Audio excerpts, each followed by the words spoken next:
ایک مرتبہ ایک عورت حضرت علی رضی اللہ تعالی عنہ کے پاس حاضر ہوئی اور عرض کرنے لگی، یا علی، آج میں ایک حقیر سا سوال لے کر آپ کی خدمت میں حاضر ہوئی ہوں، مجھے اس کا جواب چاہیے۔ عورت کی اس بات کو سن کر حضرت علی رضی اللہ تعالی عنہ نے فرمایا، اے عورت، پوچھو، تم کیا پوچھنا چاہتی ہو؟ مجھے اللہ کے رسول حضرت محمد صلی اللہ علیہ وآلہ وسلم نے علم کا دروازہ کہا ہے،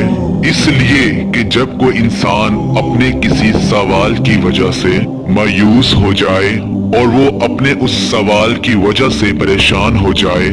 اس کو اس کا جواب مجھ سے مل سکتا ہے۔ اے عورت، پوچھو، تم کیا پوچھنا چاہتی ہو؟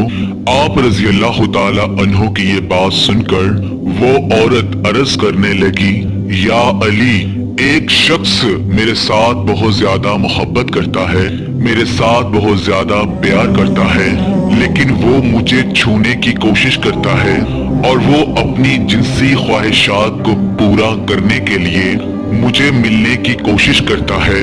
یا علی، ارشاد فرمائے کہ کیا میری یہ محبت میرا گناہ ہے؟ بس عورت کا یہ کہنا تھا تو حضرت علی رضی اللہ تعالی عنہ نے فرمایا، اے عورت، یاد رکھنا،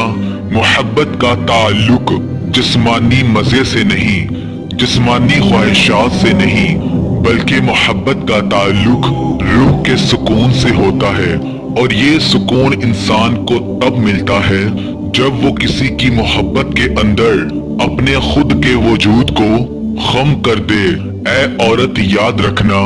اللہ تبارک و تعالی کی ذات نے محبت کی پہلی سیڑھی کا نام ہی عزت رکھا ہے۔ اور اے عورت، یہ بھی یاد رکھنا کہ جو انسان تمہارے ساتھ محبت کرتا ہے، اگر وہ زمانے کے نزدیک تمہیں وہ رشتہ نہ دے سکے جس میں عزت ہو،